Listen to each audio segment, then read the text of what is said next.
Assalamualaikum warahmatullahi wabarakatuh. Saya Dini Putri Utami sebagai pemateri 1 dari kelompok 8 akan mempresentasikan tentang biografi, karya, dan pemikiran ekonomi Abu Ubaid.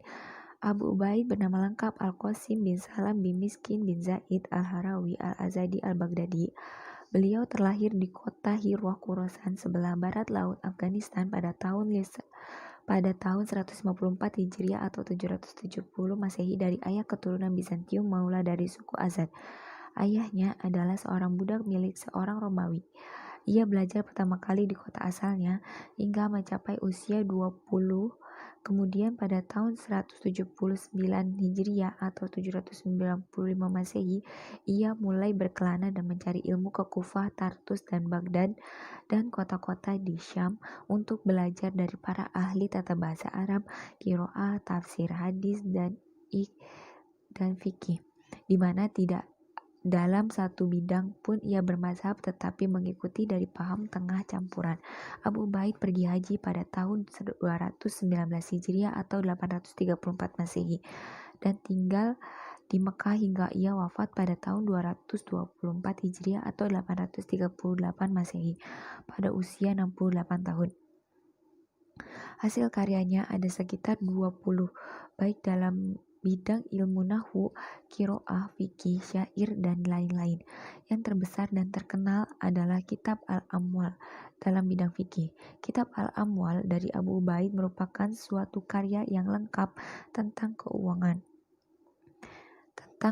negara dalam Islam. Kitab Al-Amwal tentang ekonomi yang menekankan beberapa isu mengenai perpajakan, hukum, serta hukum administrasi dan hukum internasional.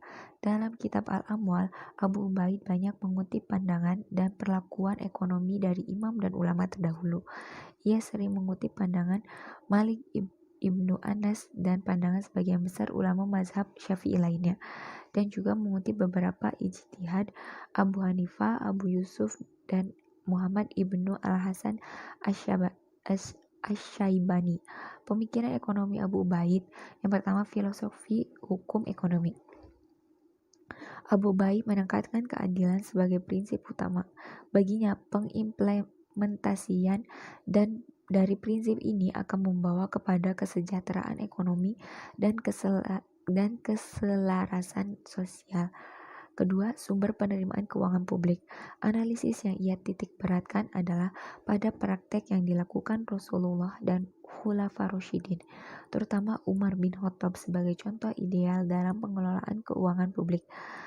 Menurut takwil Umar bin Khattab, ada 3 harta yang masuk dalam keuangan publik, yaitu sodaqoh atau zakat, fa'i, khoroj, jizyah, humus, dan usr.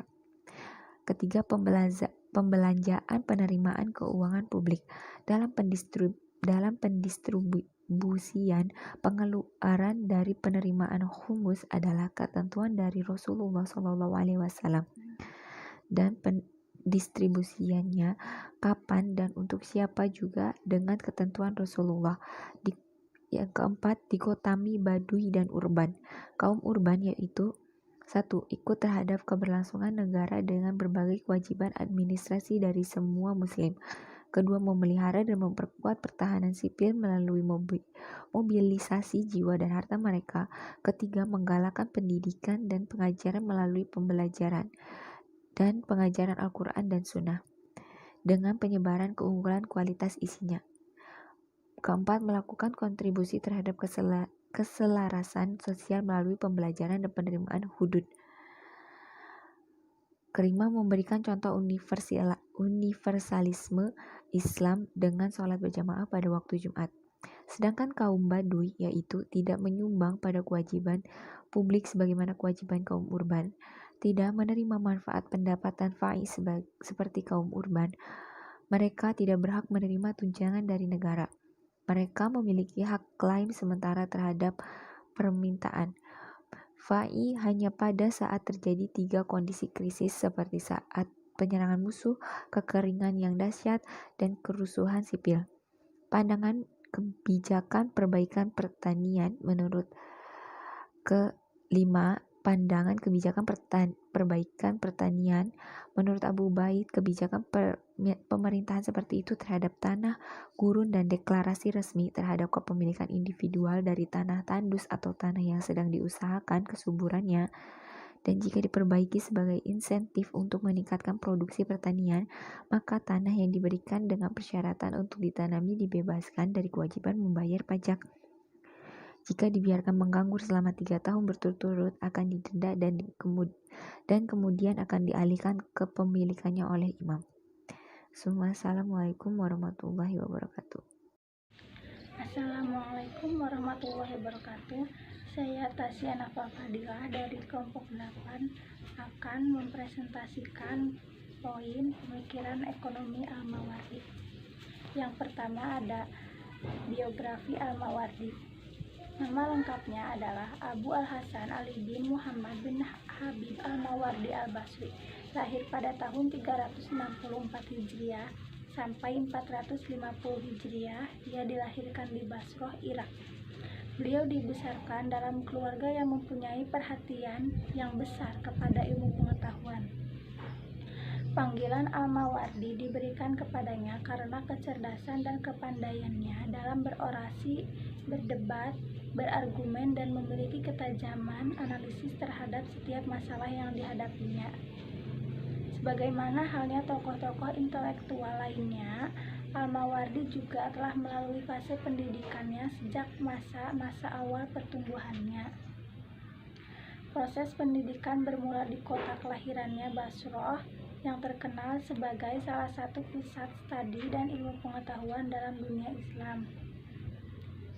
Kemudian ia melanjutkan pendidikannya di Baghdad di Universitas Al-Ja'faroni. Al-Mawardi merupakan seorang pemikir Islam yang terkenal pada masanya, yaitu pada masa di mana ilmu pengetahuan yang dikembangkan umat Islam mengalami puncak kejayaannya. Ia juga dikenal sebagai tokoh terkemuka. Ia juga dikenal sebagai penulis yang sangat produktif. Kesibukannya sebagai hakim tidak menyurutkan produktivitasnya untuk berkarya.